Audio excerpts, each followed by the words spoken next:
Fala pessoal, sejam bem-vindos ao canal Estudando Física. Eu sou o professor Cleiton Vieira e hoje faremos a parte 2 dos exercícios envolvendo cálculos em espelhos esféricos. Se esse assunto te interessa, deixa o like, se inscreva no canal e clique no sininho para ser notificado quando saírem os próximos vídeos. Conforme falei, então, essa é a parte 2 dos exercícios sobre cálculos em espelhos esféricos. Se você não viu a parte 1, ou se você não acompanhou os vídeos anteriores sobre espelhos esféricos, sobre ótica, eu vou deixar aqui em cima, no canto direito, a playlist então dos exercícios sobre ótica para que você possa acompanhar. O primeiro então dos exercícios de hoje, ele diz: um objeto de 6 centímetros de altura é colocado perpendicularmente ao eixo principal e a 24 centímetros do vértice de um espelho esférico côncavo de raio de curvatura 36 centímetros. Baseado em seus conhecimentos sobre óptica geométrica, a altura e natureza da imagem são, respectivamente.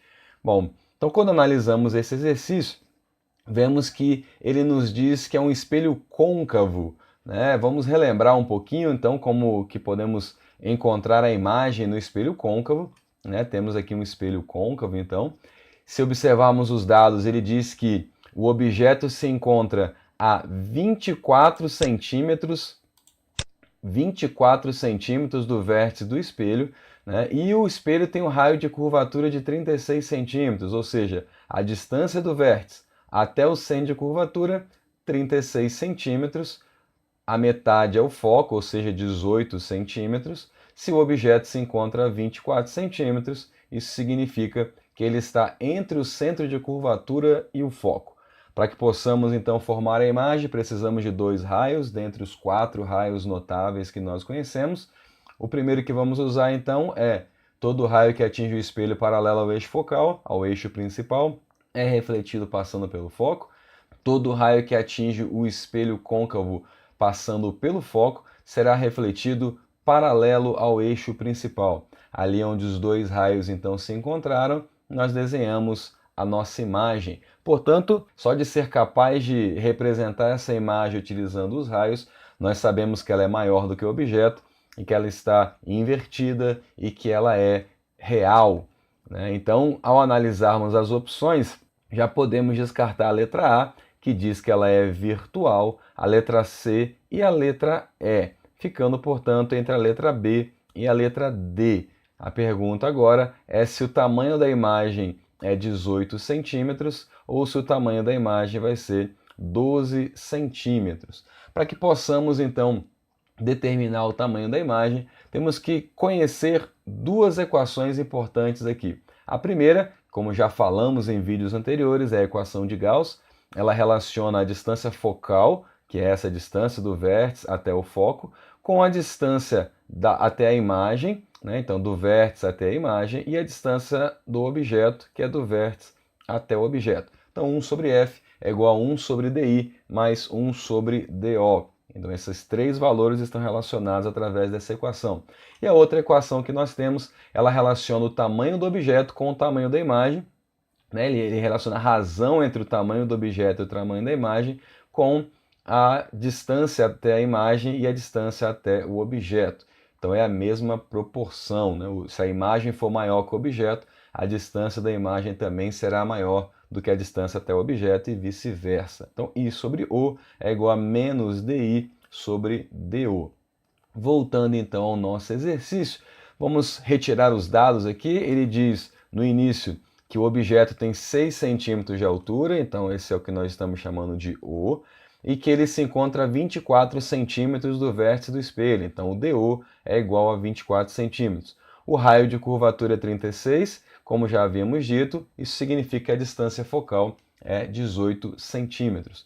Observe que ele quer o tamanho da imagem.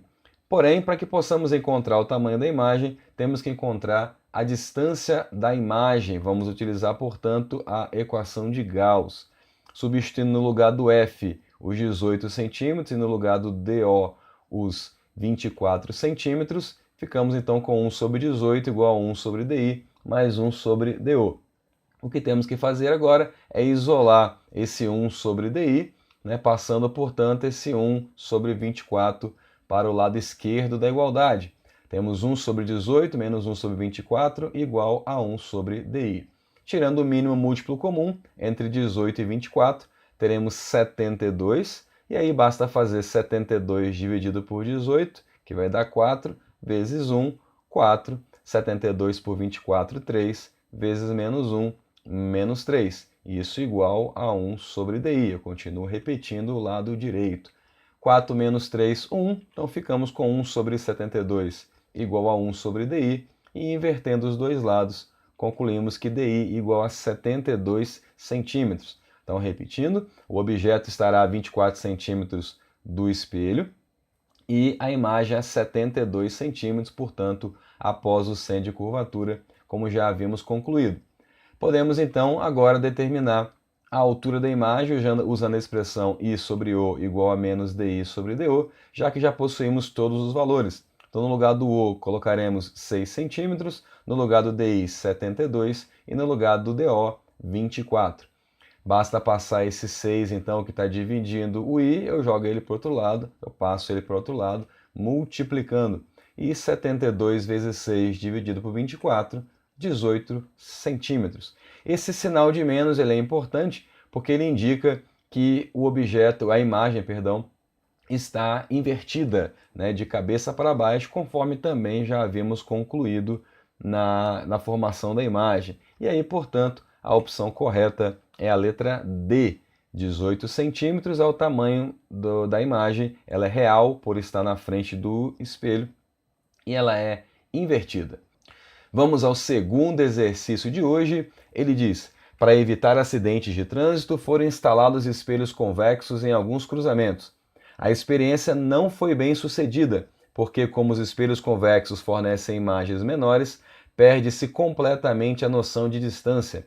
Para perceber esse efeito, suponha que um objeto linear seja colocado a 30 metros de um espelho convexo de 12 metros de raio, perpendicularmente ao seu eixo principal. Então, vamos traduzir algumas coisas, né? Se o objeto vai ser colocado perpendicularmente ao eixo principal, quer dizer que ele vai estar em pé, basicamente, né? Então, nós temos aqui um espelho convexo, o objeto está em pé, formando 90 graus com o eixo principal.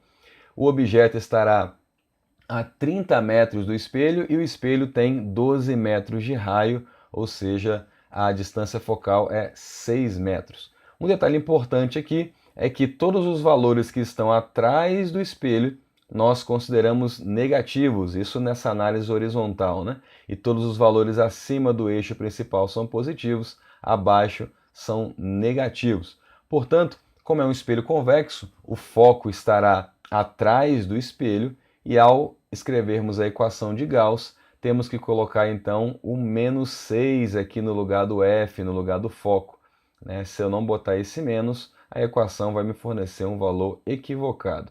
Então a distância focal menos 6, porque o foco está atrás do espelho, e a distância até o objeto, 30 metros, né, já que ele está na frente do espelho. E vamos encontrar DI, que é a distância até a imagem. Novamente, vamos passar esse 1 sobre 30 para o lado esquerdo. Observe que é um procedimento constante, né, comum e repetitivo. Basta fazer alguns exercícios, então, e já conseguiremos nos virar bem com esse tipo de problema.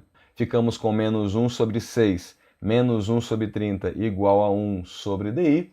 Tirando o mínimo múltiplo comum entre 6 e 30 é o próprio 30. 30 dividido por 6, 5 vezes menos 1, né, vai dar menos 5. 30 dividido por 30, 1 vezes menos 1, menos 1.